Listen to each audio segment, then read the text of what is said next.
Good afternoon. Muchas gracias. Thank you very much.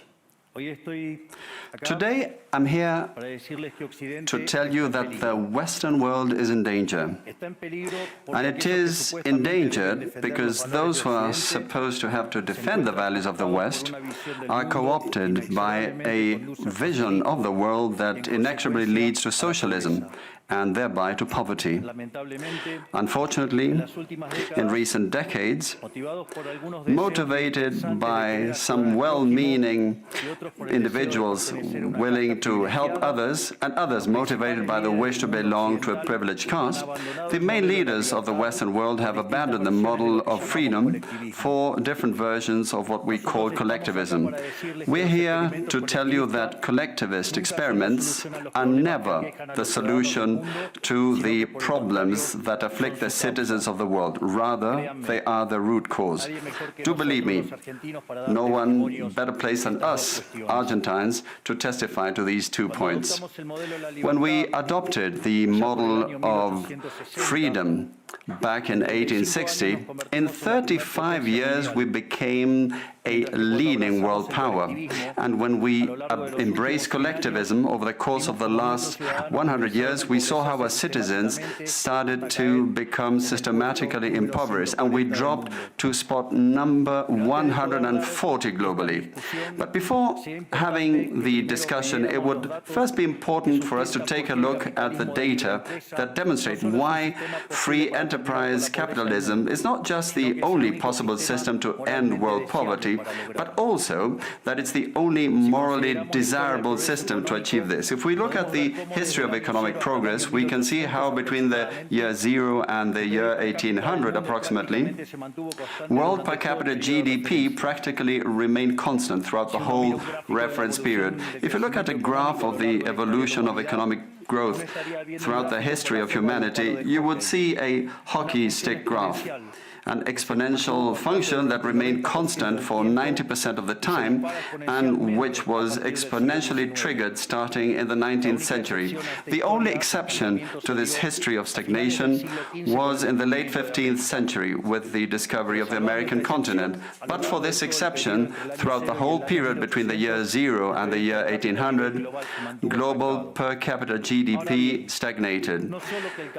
Now, it's not just that capitalism brought about an explosion in wealth from the moment it was adopted as an economic system. But also, if you look at the data, what you will see is that growth continues to accelerate throughout the whole period.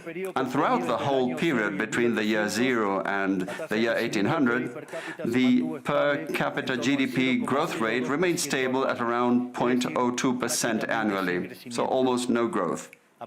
Starting in the 19th century, with the Industrial Revolution, the compound annual growth rate was 0.66%. And at that rate, in order to double per capita GDP, you would need some 107 years. Now, if you look at the period between the year 1900 and the year 1950, the growth rate accelerated to 1.66% a year. So you no longer need 107 years to double per capita GDP, but 66. And if you take the period between 1950 and the year 2000, you will see that the growth rate was 2.1%. Again, the CAGR, which would mean that in only 33 years we could double the world's per capita GDP. This trend, far from stopping, remains well alive today. If we take the period between the year 2000 and 2023, the growth rate again accelerated to 3% a year, which means that we could double world per capita GDP in just 23 years. That said, when you look at per capita GDP since the year 1800 and until today, what you will see is that after the Industrial Revolution, global per capita GDP multiplied by over 15 times, which meant a boom in growth that lifted 90% of the global population out of poverty. We should remember that by the year year 1800, about 95% of the world's population lived in extreme poverty, and that figure dropped to 5% by the year 2020, prior to the pandemic. The conclusion is obvious. Far from being the cause of our problems, free trade capitalism as an economic system is the only instrument we have to end hunger, poverty, and extreme poverty across our planet. The empirical evidence is unquestionable.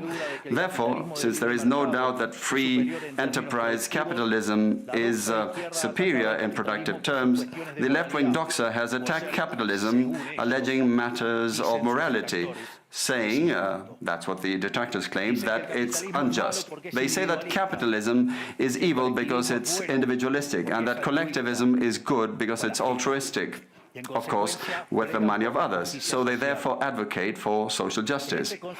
But this concept, which in the developed world became fashionable in recent times, in my country has been a constant in political discourse for over 80 years.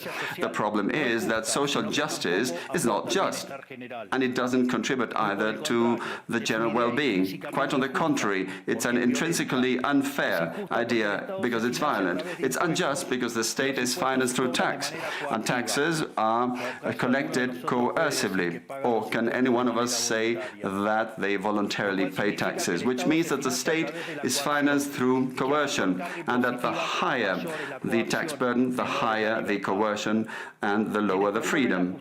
Those who promote social justice, the advocates, start with the idea that the whole economy is a pie that can be shared differently. But that pie is not a given. It's wealth that is generated in what Israel Kirzner, for instance, calls a market discovery process. If the goods or services offered by a business are not wanted, the business will fail unless it adapts to what the market is demanding. If they make a good quality product at an attractive price, they will do well and produce more. So the market is a discovery process in which the capitalists will find the right path as they move forward. But if the state punishes capitalists when they're successful and gets in the way of the discovery process, they will destroy their incentives, and the consequence is that they will produce less, the pie will be smaller, and this will harm society as a whole. Collectivism, by inhibiting these discovery processes and hindering the appropriation of discoveries, ends up binding the hands of entrepreneurs and prevents them from offering better goods and services at a better price. So how come that academia, international organizations, economic theory, and politics demonize an economic system that has not only lifted out of extreme poverty 90% of the world's population, but has continued to do this faster and faster, and this is morally superior and just. Thanks to free trade capitalism, it is to be seen that the world is now living its best moment. Never in all of mankind's or humanity's history has there been a time of more prosperity than today. This is true for all. The world of today has more freedom, is rich, is more peaceful and prosperous. And this is particularly true for countries that have more freedom and have economic freedom and respect the property rights of individuals, because countries that have more freedom are 12 times richer than those that are repressed, and the lowest decile in terms of distribution in free countries are better off than 90% of the population of repressed countries, and poverty is 25 times lower, and extreme poverty is 50 times lower. And citizens in free countries live 25% longer than citizens in repressed countries. Now, what is it that we mean when we talk about libertarianism? And let me quote the words of the greatest authority on freedom in Argentina, Professor Alberto Venegas Lech Jr., who says that libertarianism is the unrestricted respect for the life project of others, based on the principle of non-aggression, in defense of the right to life, liberty and property.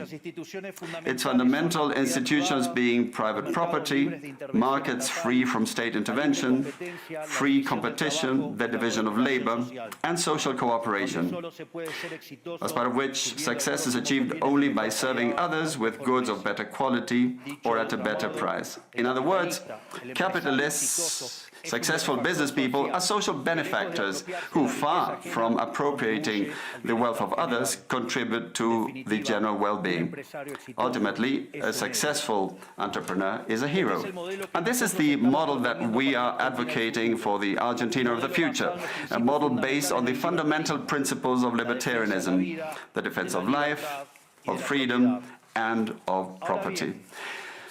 Now, if free enterprise capitalism and economic freedom have proven to be extraordinary instruments to end poverty in the world, and we are now at the best time in the history of humanity, it is worth asking why I say that the West is endangered. And I say this precisely because in those of our countries that should defend the values of the free market, private property, and the other institutions of libertarianism, sectors of the political and economic establishment, some due to mistakes in their theoretical framework and others due to a greed for power, are undermining the foundations of libertarianism, opening up the doors to socialism and potentially condemning us to poverty, misery and stagnation. It should never be forgotten that socialism is always and everywhere an impoverishing phenomenon that has failed in all countries where it's been tried out. It's been a failure economically, socially, culturally, and it also murdered over 100 million human beings. The essential problem in the West today is not just that we need to come to grips with those who, even after the fall of the Berlin Wall and the overwhelming empirical evidence, continue to advocate for impoverishing socialism. But there's also our own leaders, thinkers, and academics who, relying on a misguided theoretical framework, undermine the fundamentals of the system that has given us the greatest expansion of wealth and prosperity in our history. The theoretical framework to which I refer is that of neoclassical economic theory, which designs a set of instruments that unwillingly, or without meaning to, ends up serving the intervention by the state, socialism, and social degradation. The problem with neoclassicals is that the model they fell in love with does not map reality, so they put down their mistakes to supposed market failures rather than reviewing the premises of the model. On the pretext of a supposed market failure, regulations are introduced which only create distortions in the price system, prevent economic calculus, and therefore also prevent saving, investment, and growth. This problem lies mainly in the fact that not even supposedly libertarian economists understand what the market is, because if they did understand, it would quickly be seen that it's impossible for there to be something along the lines of market failures. The market is not a mere graph describing a curve of supply and demand. The market is a mechanism for social cooperation where you voluntarily exchange ownership rights. Therefore, based on this definition, talking about a market failure is an oxymoron. There are no market failures. If transactions are voluntary, the only context in which there can be a market failure is if there is coercion. And the only one that is able to coerce generally is the state, which holds a monopoly on violence. Consequently, if someone considers that there is a market failure, I would suggest that they check to see if the state intervention involved. And if they find that that's not the case, I would suggest that they check again, because obviously there's a mistake. Market failures do not exist. An example of these so-called market failures described by the neoclassicals are the concentrated structures of the economy. However, without increasing returns to scale functions, whose counterpart are the concentrated structures of the economy, we couldn't possibly explain economic growth since the year 1800 until today. Isn't this interesting? Since the year 1800 onwards, with population multiplying by 8 or 9 times, per capita GDP grown by over 15 times. So there are growing returns, which took extreme poverty from 95% to 5%. However, the presence of growing returns involves concentrated structures, what we would call a monopoly. How come then that something that has generated so much well-being for the neoclassical theory is a market failure? Neoclassical economists think outside of the box. When the model fails, you shouldn't get angry with reality, but rather with the model and change it. The dilemma faced by the neoclassical model is that they say they wish to perfect the functioning of the market by attacking what they consider to be failures. But in so doing, they don't just open up the doors to socialism, but also go against economic growth. An example, regulating monopolies, destroying their profits and destroying growing returns automatically would destroy economic growth. In other words, whenever you want to correct a supposed market failure inexorably, as a result of not knowing what the market is, or as a result of having fallen in love with a failed model, you are opening up the doors to socialism and condemning people to poverty. However, faced with the theoretical demonstration that state intervention is harmful and the empirical evidence that it has failed couldn't have been otherwise, the solution to be proposed by collectivists is not greater freedom, but rather greater regulation, which creates a downward spiral of regulations until we're all poorer and the life of all of us depends on a bureaucrat sitting in a luxury office. Given the dismal failure of collectivist models and the undeniable advances in the free world, socialists were forced to change their agenda. They left behind the class struggle based on the economic system and replaced this with other supposed social conflicts which are just as harmful to life as a community and to economic growth. The first of these new battles was the ridiculous and unnatural fight between man and woman. Libertarianism already provides for equality of the sexes. The cornerstone of our creed says that all humans are created equal, that we all have the same unalienable rights granted by the Creator, including life, freedom, and ownership. All that this radical feminism agenda has led to is greater state intervention to hinder the economic process, giving a job to bureaucrats who have not contributed anything to society. Examples, ministries of women or international organizations devoted to promoting this agenda. Another conflict presented by socialists is that of humans against nature, claiming that we human beings damage the planet, which should be protected at all costs, even going as far as advocating for population control mechanisms or the bloody abortion agenda. Unfortunately, these harmful ideas have taken a strong hold in our society. Neo-Marxists have managed to co-opt the common sense of the Western world, and this they have achieved by appropriating the media, culture, universities, and also international organizations. The latter case is the most serious one, probably, because these are institutions that have enormous influence on political and economic decisions of the countries that make up the multilateral organizations.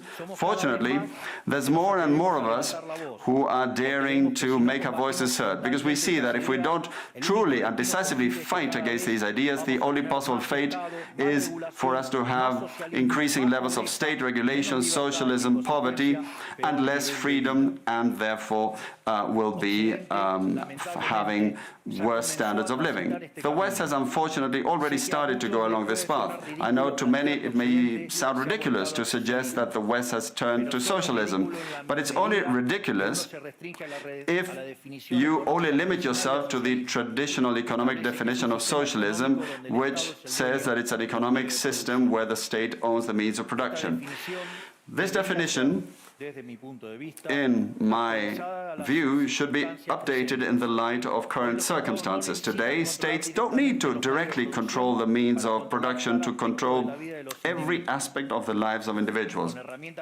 With tools such as printing money, debt, subsidies, controlling the interest rate, price controls, and regulations to correct the so-called market failures, they can control the lives and fates of millions of individuals. This is how we come to the point where, by using different names or guises, a good deal of the generally accepted political offers in most Western countries are collectivist variants, whether they proclaim to be openly communists, fascists, Nazis, socialists, social democrats, national socialists, Democrat Christians, Christian Democrats, neo-Keynesians, progressive, populist, nationalists, or globalists.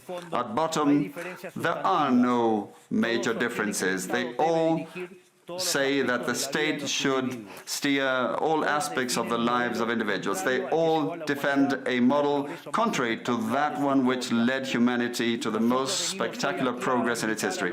We have come here today to invite the rest of the countries in the Western world to get back on the path of prosperity, economic freedom, limited government, and unlimited respect for private property are essential elements for economic growth. And the impoverishment produced by collectivism is no fantasy, nor is it an inescapable fate. But it's a reality that we Argentines know very well. We have lived through this, we have been through this, because as I said earlier, ever since we decided to abandon the model of freedom that had made us rich, we have been caught up in a downward spiral, as part of which we are poorer and poorer day by day.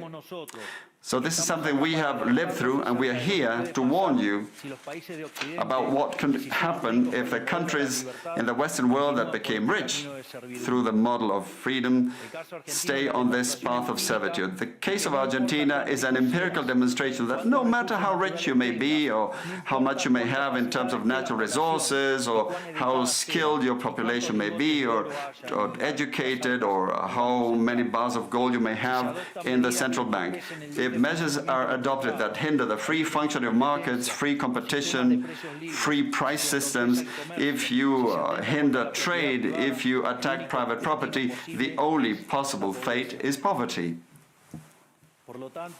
Therefore, in concluding, I would like to leave a message for all business people here and for those who are not here in person but are following from around the world. Do not be intimidated either by the political class or by parasites who live off the state.